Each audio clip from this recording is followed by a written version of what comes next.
Hey folks, it's 10 Minute Tuesday again. It rolls around so quickly, but so much fun. Always enjoy these conversations. Today, I'm covering a topic that I touched on a Facebook Live. I don't know, Facebook Lives are weird. I even though it's the same content, and I probably use the same microphone and the same computer, and I just get weird on Facebook Live. Don't know what to do with my hands. That's a Talladega Nights reference for those of you playing along at home. If you haven't seen that movie, it's just the greatest movie in the history of the world. But anyway, I talked about the Trump effect. I waded into the murky waters of the political world and swung away with an opinion. The title that I used then was "It is impossible to be upset at Donald Trump." And not everyone got what I meant. So I'd like to have another crack at it. And guess what? Look, I have the microphone, and so you will listen to me. Which is a wedding singer reference for those of you playing along at home. Another fantastic movie. So look, here's the thing. Straight off the bat, I'll give you my honest experience of watching Donald, and I'm not a fan. Like, I find him deeply troubling. I find him alarming and saddening and frustrating, and I think it's terrible watching and listening to him speak. And over the last little while of him being in power, I've noticed different responses when I see and hear him, and I've noticed how effective my responses have been, because I think energy is our most useful resource. It's far more useful than time. If you haven't worked that one out yet, that's a really cool discovery. Energy is the thing. So where you direct your energy is where I direct my energy, is where I pay attention to, and to notice the effect of that. And so, first I wanted to get angry, and then that anger was turned towards trying to resist Donald. Now I just thought, that's pretty futile. Here I am in Australia, a little old me trying to resist the leader of the largest country in the world, most powerful country in the world.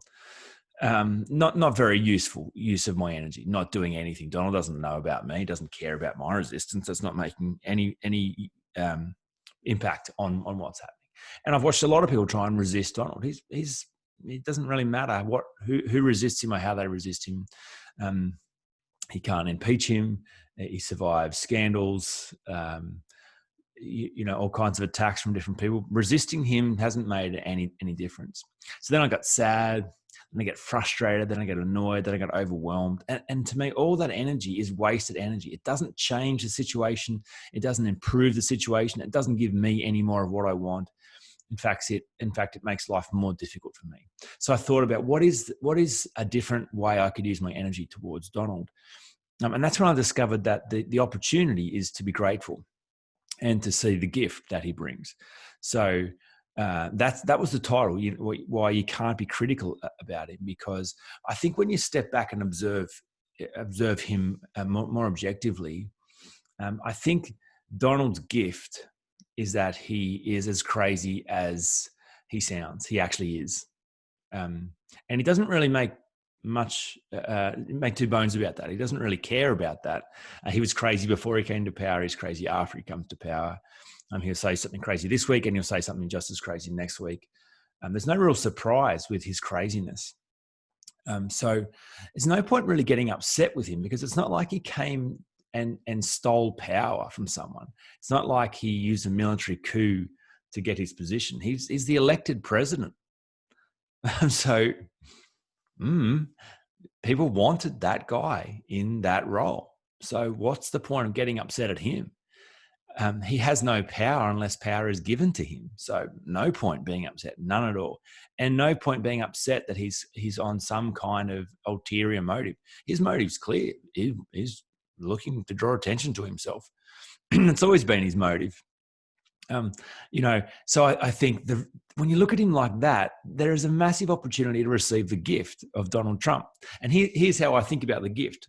The way we are as a world, we've made incredible technological advances in standard of living, advances in financial systems, in the medical field, all kinds of extraordinary advancements in our evolution as a species.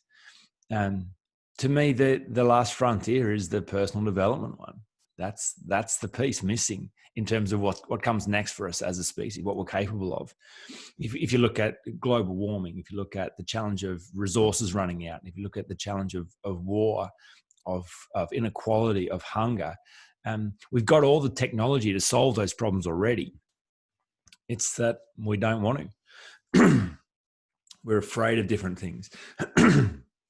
People are selfish, people are tribal, people are insecure, people are afraid. And that's the problem. That's what's getting in the way. So here's the Donald Trump effect to me. His gift is that he is a really wonderful demonstration of what happens if you don't do personal development. He is what happens if you give in to your fears, to your tribalism, to your narcissism, to your selfishness. If you only exist as ego to draw attention to yourself, to prove that you matter, to find validation externally. He is the example of what that looks like. You hear me say all the time that insecurity unresolved leads to madness. So Donald is mad. He is an example of madness, and loud and clear and bold. And if anyone took a moment to step back from their sadness or their frustration or their anger or their bewilderment in him and step back and had a look and go, wow, that's what happens. It's not pretty. It's not fun. It's not good for anyone. It's not good for the world to have that kind of insecurity in that position of power. So if it's not good on that level, where else is it not good? Well, it turns out it's not good anywhere. It turns out in each of our lives where insecurity shows up, it brings out the worst of us. It causes us to behave in ways that divide us.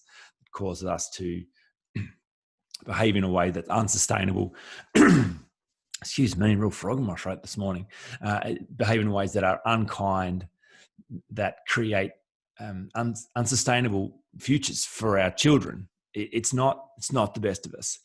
The Insecurity Project is all about that message. It's like that is our responsibility as adults to deal with our stuff, to overcome insecurity, so that we can show up present and unguarded at our best where it matters most. That's not good just for you. It's not just good for your family.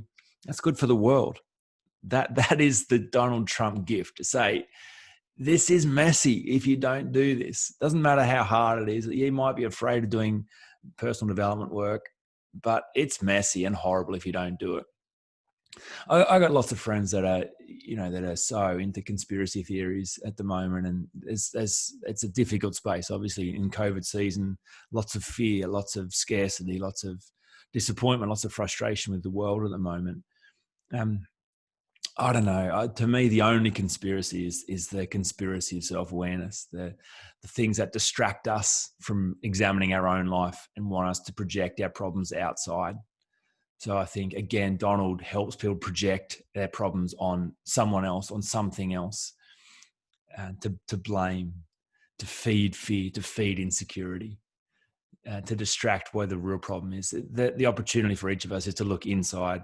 And the cool thing about that conspiracy is there's nothing actually stopping you looking inside, taking responsibility for your own part in this mess, and the way that you are feeding the greatest problems in the world by not dealing with your stuff. So, not blaming anyone. I'm saying it's your fault. The whole political system, the media systems, financial systems exist to keep people in the dark around that and not to do self-awareness. So that people like Donald can run the show, can rise to power against all odds, against all rational common sense. That's just so we can all see how mad it is. So that's the Donald Trump effect. No point being upset at Donald. There is no point directing your energy toward him as though somehow that's going to make a difference. That's going to fix the problem. That's going to make the problem worse for everyone, especially you. The gift is to go, madness. Where is madness showing up for me? Thanks, Donald, for showing me so clearly what this looks like if you don't deal with your stuff. So take that for what it is. That's how I deal with Donald, and that's how I'm grateful for Donald. And that's been such a useful redirection of my energy. So the Unhindered Short Course, this is the last week that is available at the $99 price. There'll be some adjustments and some improvements made to it as it comes out as part of a package with my book that I still don't have in my hot little hand. I thought I would have it yesterday, probably today, I think, just to make sure that last proof's final, right, good. Then the big book run order will be made. So keep your ears peeled for that, and your ears peeled. I think it's your eyes peeled, your ears open, your eyes peeled. Yeah, I'm sure you'll enjoy it. The ebook should be available today or tomorrow as well. So for those who are keen to get in before you get the paperback, I love the smell of a paperback. It's nothing like holding a book in your hand, diving your teeth into it, underlining things, highlighting. So last week for the Unhindered Experience. The Unhindered Short Course, the Unhindered Experience is another thing entirely. That's the 6-month program that you can do next if you want to come do a deep dive one-on-one with me.